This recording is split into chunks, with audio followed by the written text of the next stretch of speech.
Hello. Last video में हमने देखा था कि किस तरीके से हमें कुछ चीज़ों को इग्नोर करना है और कुछ सर्टेन चीज़ों को हमें ऑब्ज़र्व करते रहना है। ठीक है, इस वीडियो में देखेंगे हम कि किस तरीके से इस बुक में हमें बताया गया है कि हमें सर्टेन चीज़ों को साइंस में किस तरीके से हमें सिंबल्स की रिप्रेजेंट होती है या लैंग्वेज ऑफ साइंस क्या होती है, इन सब के बारे में हम बात करेंगे। ठीक है, तो एक्टिविटी नंबर 1 में हमने 1.1 में इन्होंने एग्जाम्पल दिया था कि आप एक बाइसिकल को स्कूल से घर की तरफ लेके आ रहे हो, तो रास्ते में आप कुछ डिटेल्स को क्या तो इग्नोर करोगे और किन चीज़ों को आप डिटेल्स को रखोगे। ठीक है, ये सारी चीज़ें वहाँ पे एक्सप्लेन की गई थी। चलिए बढ़ते हैं नेक्स्ट पैराग्राफ की तरफ। As you explore science more deeply, you will notice that it uses language in a very careful and precise way. ठीक है, समझ रहे हैं? तो साइंस की यहाँ पे लैंग्वेज की बात कर रहे हैं। फॉर एग्जांपल जैसे नोटेशन की बात करते हैं, जैसे वेलोसिटी को v से रिप्रेजेंट करते हैं, फोर्स को f से रिप्रेजेंट करते हैं, क्यों मेटल्स को हम या एलिमेंट्स को हम एक प्रॉपर सिंबल देते हैं, सिंबल भी एक सर्टेन दिया जाता है, उसके भी कुछ रूल्स एंड रेगुलेशंस होते हैं। ये सारी चीज़ें यहाँ पे हम बात कर रहे हैं। ठीक है, many words that we use in everyday life such as force, work, cell और reaction have specific meaning in science. Yes, जितनी भी हम चीज़ें यूज़ कर रहे हैं डे टू डे लाइफ में साइंस में, उन सब का एक पर्टिकुलर मीनिंग है। These meanings are often very specific because scientific ideas must be communicated clearly and unambiguously. कहने का मतलब क्या है कि कोई एम्बिग्विटी नहीं होनी चाहिए। एम्बिग्विटी मीन्स कन्फ्यूजन नहीं होनी चाहिए, उनका मतलब बिल्कुल क्रिस्टल क्लियर हो।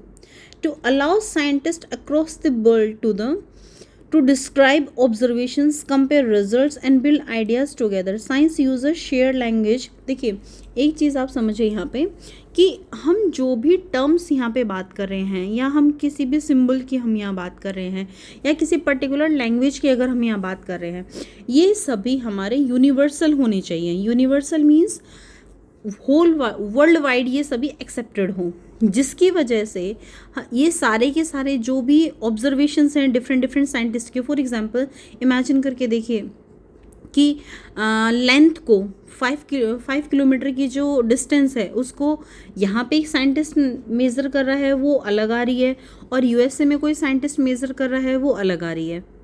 समझ रहे हैं? तो ये चीज़ें गड़बड़ होती हैं। ये गड़बड़ ना हो, ये प्रॉब्लम ना हो, इसीलिए हमें एक स्टैंडर्ड लेना होता है। ठीक है, ऐसा सिंबल या ऐसे नोटेशंस या ऐसी क्वांटिटीज़ लेनी होती है या ऐसे सिंबल्स लेने होते हैं जो वर्ल्ड वाइड हो।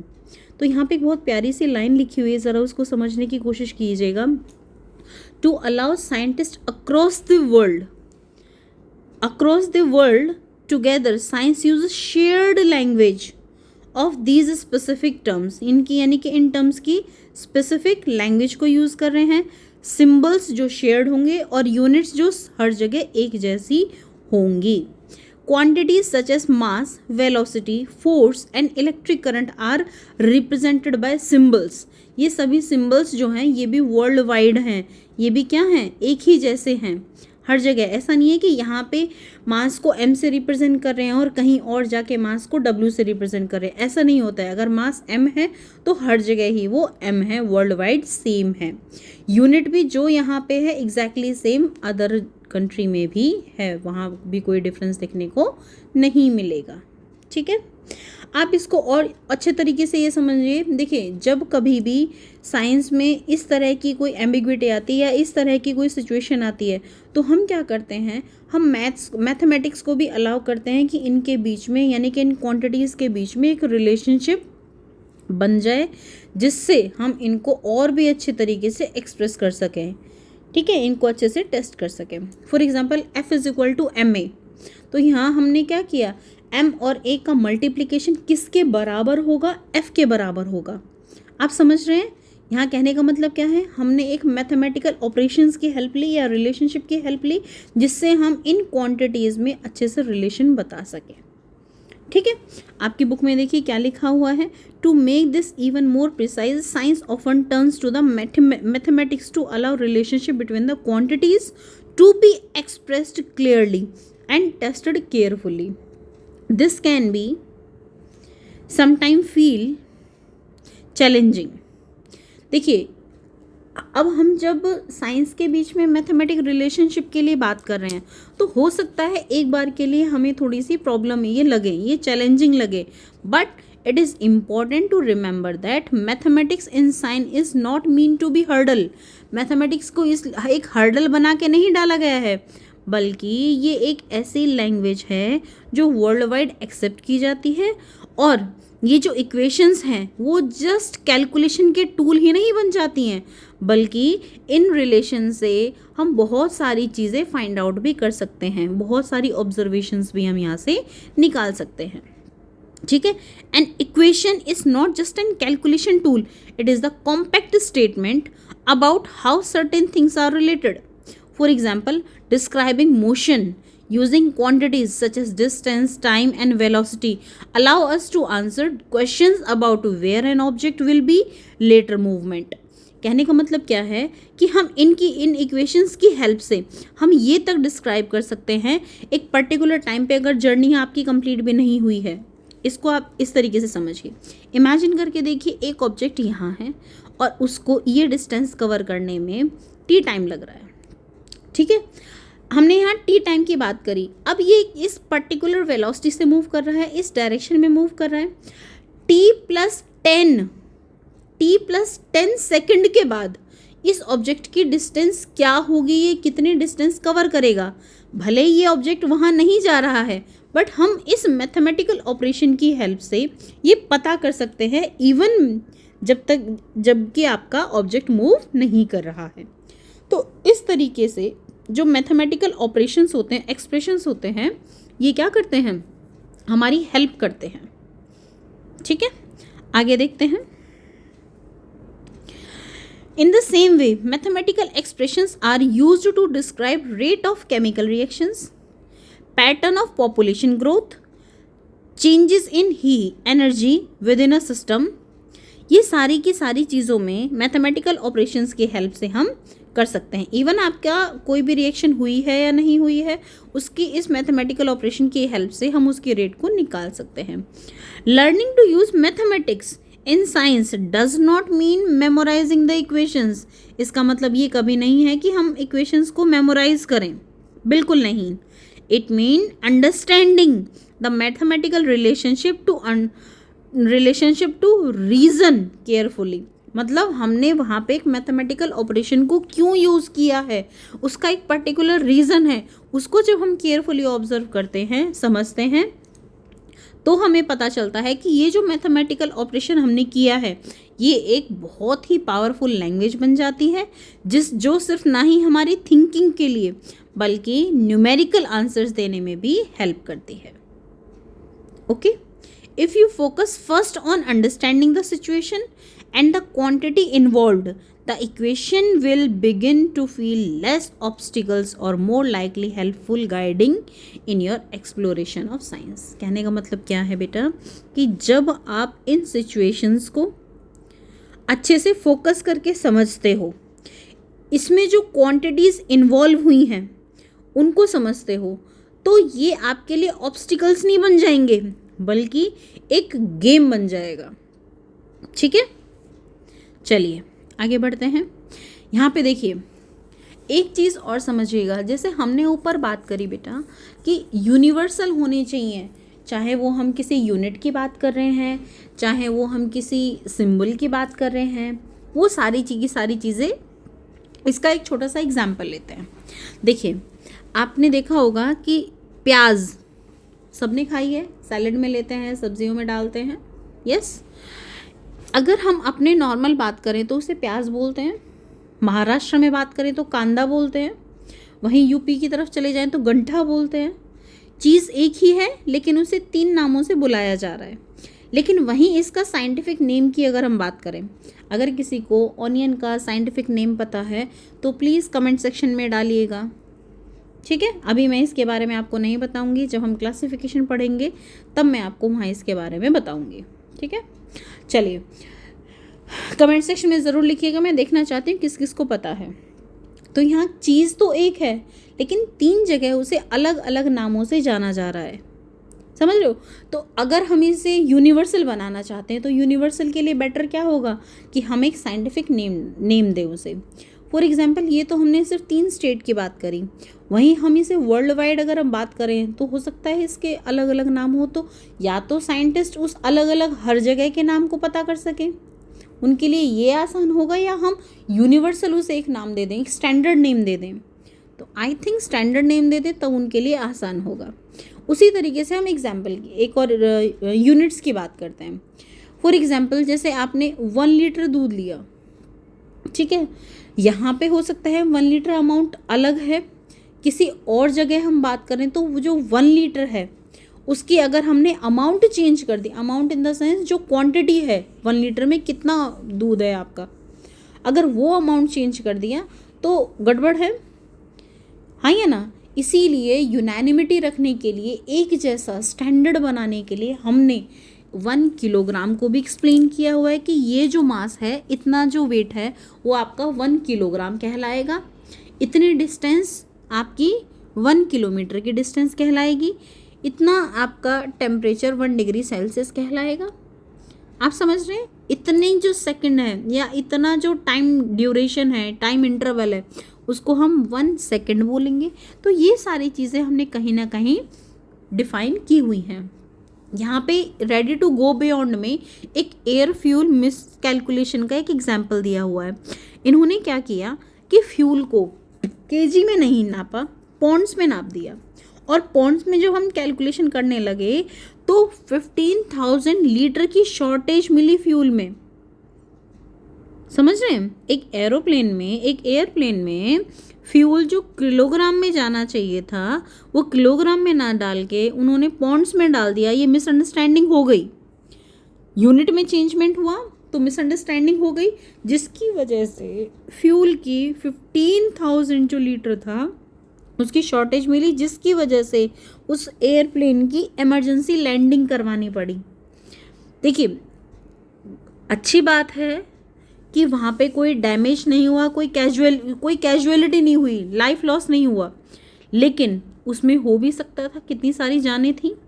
इसीलिए देखो एक छोटी सी मिसअंडरस्टैंडिंग कितनी बड़ी, या कन्वर्सेशन एरर कह लीजिए, कितनी बड़ी प्रॉब्लम क्रिएट कर सकते हैं। इसीलिए स्टैंडर्ड यूनिट्स का यूज़ करना बहुत ज़रूरी है। ठीक है, वहाँ पे स्टैंडर्ड यूनिट्स का मेजर यूज़ नहीं किया गया था, इसी वजह से बहुत ज़्यादा वहाँ पे प्रॉब्लम हो गई। ठीक है, thread of curiosity, why kilogram used everywhere. ध्यान से देखिएगा, व्हेन वी बाय राइस और vegetable we expect a kilogram to mean the same amount everywhere. ये देखिए वही चीज़ें कह रहे हैं, यूनिट को स्टैंडर्ड रखने के लिए इंटरनेशनल स्टैंडर्ड्स हैं कि वहाँ पे हमने कहीं ना कहीं 1 किलोग्राम को डिफाइन किया हुआ है। समझ रहे हैं, जो हम डे टू डे लाइफ में यूज़ करते हैं, क्योंकि आप चाहे 1 kg कॉटन की बात करो, चाहे 1 kg पोटैटो की बात करो, चाहे 1 kg आयरन की बात करो, अगर सबका वेट 1 kg है तो सभी का 1 kg ही होगा, और वो हर जगह सेम होगा। बात समझ रहे हैं, ये सारी चीज़ें यहाँ पे आपको ये बता रहे हैं कि क्यों हम स्टैंडर्ड यूनिट मेज़र कर रहे हैं। ठीक है, प्रॉब्लम ना हो इस वजह से। चलिए इस चैप्टर को हमें ख़त्म करना है इस वीडियो में, हम फटाफट चलते हैं थोड़ा सा। नेक्स्ट जो आपका पैराग्राफ है इसमें आपको बता रहे हैं कि किस तरीके से सिस्टमेटिक वे में जो हमारी ऑब्जर्वेशन है अगर हम उनको रिपीटेड करें। चलिए मैं लाइन बाय लाइन चलती हूँ, नहीं तो आप ये कहोगे मैडम आप लाइन बाय लाइन नहीं चली थी, फिर आप बोलते हो फ़ोन कर करके। As observations are repeated, measurements refined, an idea tested through the experiment, we can organize our understanding in the word of systematic way। कहने का मतलब क्या है, जस्ट एग्जाम्पल, आपने सिंपल पेंडुलम वाला एग्जाम्पल किया है, एक्सपेरिमेंट किया है, सॉरी।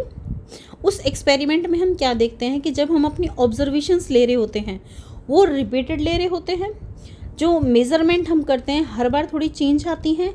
आपका जो आइडिया है टाइम पीरियड लेने के लिए हर बार टेस्ट करते हो इस एक्सपेरिमेंट में, और ऐसा करने के बाद धीरे धीरे धीरे धीरे आप इसको एक सिस्टमेटिक वे में अरेंज करते हो। Done. In the secondary stage you will come across terms such as law, theories and principle. इसमें आपके लॉज देखने को मिलेंगे, थ्योरीज देखने को मिलेंगे, प्रिंसिपल्स देखने को मिलेंगे। लॉ क्या होता है?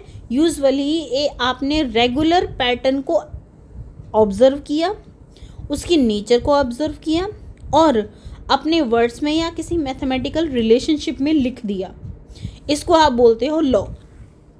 ठीक है। For example, Newton's law of motion explain the jerk felt when a bus suddenly stops. Newton's law of motion, first law of motion, हाँ ये ना, इसको हम क्या बोलते हैं? एक नाम और है ना, इनर्शिया। ये सर नो पढ़ा है ना बेटा? अगर पढ़ा है तो बोलना है यस। ओके।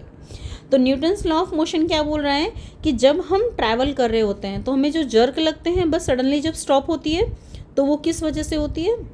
वहाँ पे एक लॉ है। क्यों? एक रेगुलर पैटर्न ऑब्जर्व किए गए नेचर में, और तब हमने इस लॉ ऑफ मोशन को एक्सप्लेन किया, बताया। यस और नो? थ्योरी क्या होती है? जो थ्योरी होती है वो लॉ से एक स्टेप फर्दर होती है, जो ये बता रही होती है कि ये अगर चीज़ें हुई हैं तो क्यों हुई हैं, explanation of why those pattern occur. समझ रहे हैं? Why those pattern occur usually based on evidence gathered over time. समझ रहे हैं? और अवेलेबल इन द टाइम। देखो, टाइम टू टाइम वो चीज़ें प्रॉपर ऑब्जर्व करके क्यों घटनाएं घटी हैं। जैसे atomic theory explain how molecules are formed. समझ रहे हैं? तो ये थ्योरी क्या बता रहे हैं आपको, कैसे बना, हाउ। वही प्रिंसिपल्स की बात करें, प्रिंसिपल्स ब्रॉड आइडिया होते हैं जिससे आप किसी भी गिवन सिचुएशन के लिए एक्सप्लेन कर सकते हैं। For example, the principle of conservation of energy, ये आपको ये बताएगा कि जब आप सीढ़ियाँ क्लाइंब कर रहे हो, स्टेयर्स क्लाइंब कर रहे हो, तो किस तरीके से एनर्जी का ट्रांसफॉर्मेशन हो रहा है। समझ रहे हैं? तो यहाँ आपने लॉ पढ़ा। लॉ क्या होते हैं? रेगुलर जो आपकी ऑब्जर्वेशंस रहती हैं उसके बेसिस पे आपने जो सिस्टमेटिक तरीके से ऑब्जर्वेशन करी, रेगुलर पैटर्न जो ऑब्जर्व करे। थ्योरी क्या होती है? उससे एक स्टेप फर्दर आपको ये एक्सप्लेन करती है वाई, क्यों। और प्रिंसिपल क्या होता है? एक ब्रॉड सिचुएशंस या एक ब्रॉड आइडिया है। ठीक है, चलिए। Do remember that in science a theory does not mean guess और एन अनटेस्टेड आइडिया। साइंस में ऐसा नहीं है कि हम किसी भी थ्योरी को या किसी भी गेस को या किसी भी जो अनटेस्टेड आइडिया को हम थ्योरी बोल देंगे ना। It is an explanation based on careful testing and critical examination. ध्यान से सुनिए, आप ये समझिए, जैसे अगर एक छोटा सा एग्जाम्पल लें, रदरफोर्ड सर ने अल्फा स्कैटरिंग पार्टिकल एक्सपेरिमेंट किया था, जिसमें इस एक्सपेरिमेंट के बाद उन्होंने ये बताया था कि जो एटम है, एटम का बहुत बड़ा जो एरिया रहता है वो एम्प्टी रहता है, खाली रहता है। यस, उन्होंने एक सिचुएशन दी, उसके बाद उन्होंने एटॉमिक थ्योरी दी थी, रदरफोर्ड एटॉमिक थ्योरी। समझ रहे हैं?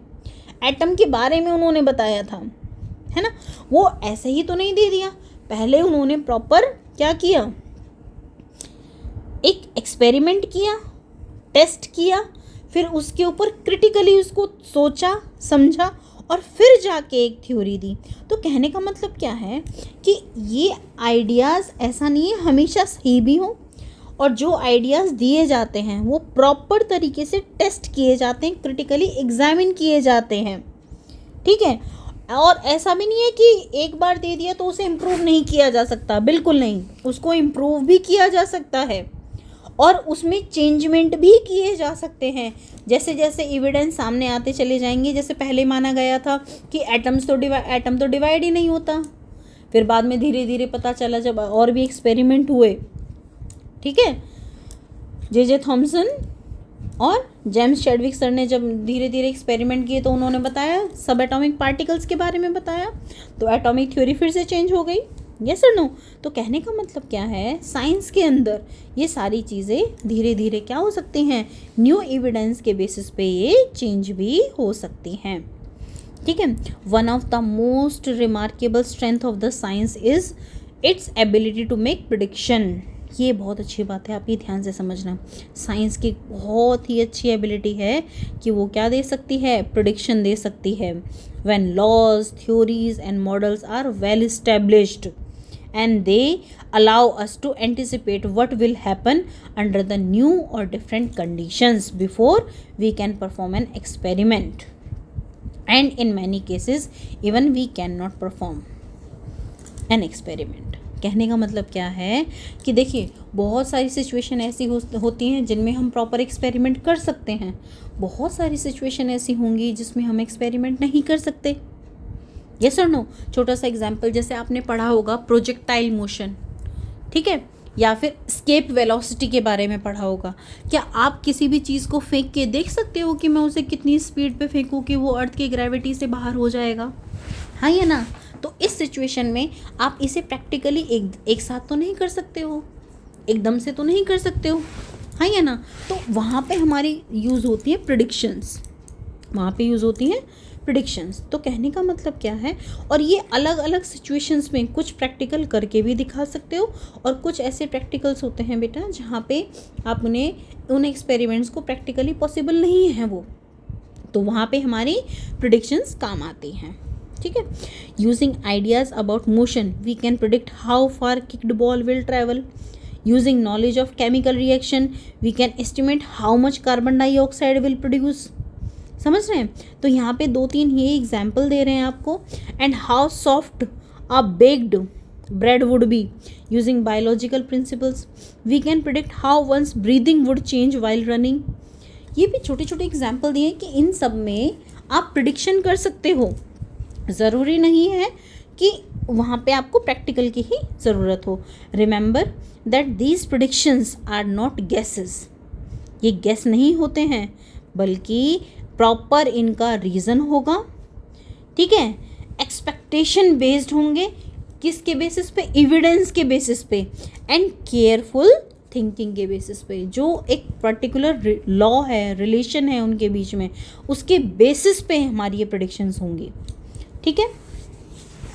When predictions match observation confined in underlying science grow, but even more important when they do not, scientist re-examine their assumption. देखिए, कई बार क्या होता है कि हमारी प्रेडिक्शंस के अकॉर्डिंग वो काम हो जाता है, ठीक है, लेकिन कई बार ऐसी सिचुएशन होती है कि जब इन प्रेडिक्शंस के अकॉर्डिंग वो काम नहीं हो पाता है, तो साइंटिस्ट क्या करते हैं, वापस से अपने एजम्पशंस और मॉडल जो उन्होंने बनाए हैं और जो भी मेजरमेंट्स उन्होंने दी हैं उनको वापस से सोचते हैं, विचारते हैं, फिर वापस जाके अपनी प्रेडिक्शंस को यूज़ करते हैं। यानी कि कहने का मतलब क्या है, प्रेडिक्शंस जो हैं वो एक बहुत ही पावरफुल टूल है जिसकी हेल्प से हम पूरे वर्ल्ड को वापस से एक्सप्लोर कर सकते हैं और भी ज़्यादा डेप्थ में उसे समझ सकते हैं।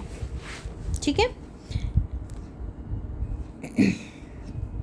How do we check predictions?